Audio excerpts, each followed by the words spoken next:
What's up, guys? Dennis here, back at you on my channel, Everyday Strength, where every day, almost every day, it's actually been a few days, I talk about strength of body, mind, and character. All right, so yeah, I have taken a couple days off, but I'm not gonna be that guy who says, oh, sorry guys for not being on here, because I know nobody noticed. But I'm back. It's been busy. So I want to talk about stress, cortisol, the stress hormone, and what to do about it and how to not let it ruin your fitness. Let me first tell a story. So this story just came up in a conversation in the gym. I hadn't thought about it in a long time, and I think it's very illustrative of cortisol and chronic stress as I drink Starbucks and elevate my cortisol. So when I was about 20, let's just say 20, I had a job working as a sales rep for a frozen food logistics company. Basically, we warehoused cold, refrigerated, and frozen foods for grocery stores that for highly perishable items, like they wouldn't have otherwise carried Oikos yogurt, but since our company is willing to warehouse them, they're like, fine, you can bring it to the store. And I guess we just a little bit charged. So my primary job was to just drive around basically all of the Northeast, mostly in the Philadelphia area, and servicing these grocery stores to make sure that they had inventory on these highly perishable refrigerated products. And really my job was, for the most part, like driving. I mean, I just got paid to drive a lot. And I mean, I was based out of, well, the warehouse was in Delaware. I was living in Philadelphia. And I mean, I might be going to Delaware for the day. I might be going to New York City. I might be going to Virginia. And granted, some of those aren't that long of a trips. You know, it's kind of like, that's the Keystone State. But anyway, so I was driving a lot. I would say I was driving on average 30 hours a week. And I went to the job, like, I thought that was, at first I thought that was a really cool benefit. I'm like, this is awesome. Like, I'm just getting paid to drive and, you know, listen to the radio. I mean, what the heck? And I like driving. Granted, this was pre-podcasts, but anyway, I think I had a CD player at the time. And so I was driving a lot. And one day I started getting some pain in my chest, and it was really like kind of starting to worry me. And I ended up admitting myself to the ER. I thought I was having a heart attack. And sure enough, you know, they did an EKG and all that. And they're like, you know, like, I don't think you're having a heart attack. I think you need like a Valium. I'm like, what? And so basically, like, you know, this is probably a panic attack, if anything. You know, they asked me about my diet. And at the time I was drinking like, you know, 4 Red Bulls a day and staying up late at night, drinking alcohol, and then driving all the time. I was 20.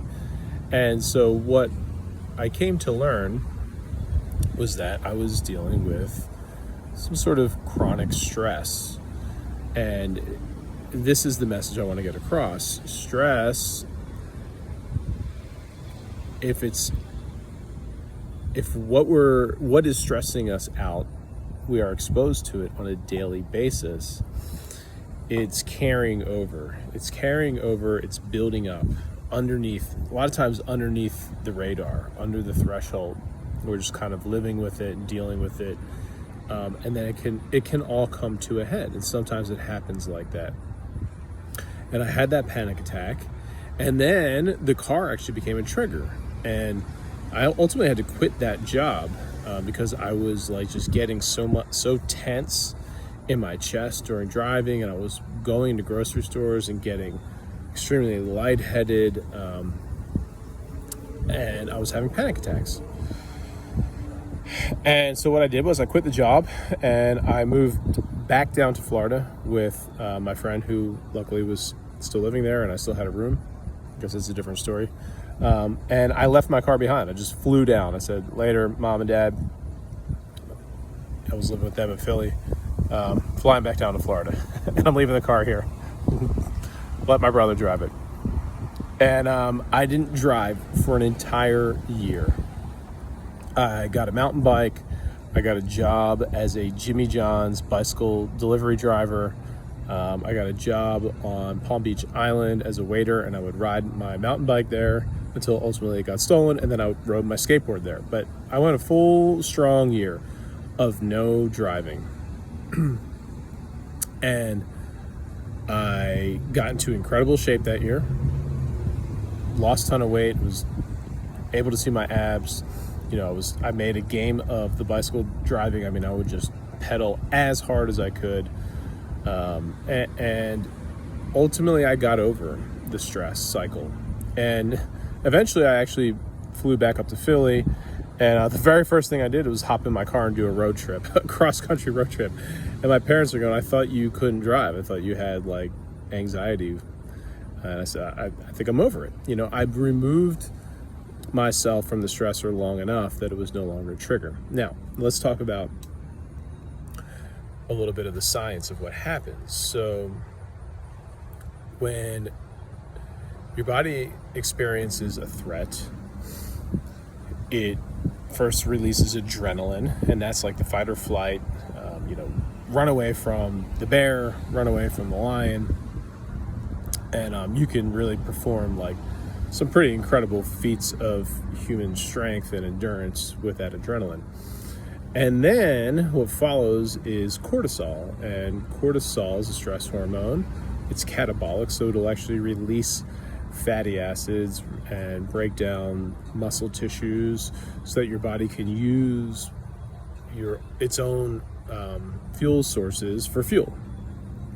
Your own fats, your own proteins for fuel. Because you probably, in nature, as we evolved from that fight or flight, you probably just exerted yourself like severely, like some kind of run or fight, and now you need to replenish your muscles, which that in and of itself is an issue with modern day stress, because there's a decoupling, getting these adrenaline kicks without the physical stress, and so that can cause some weird stuff going on. There's a lot of theories there on why this sort of modern stress is actually harmful to our hearts and tissues, as opposed to like exercise, which is a physical stress, and people also get adrenaline for that, for the race or whatever. But because there's the physical effort in combination with it, it's okay. It's like synergistic with how our body reacts.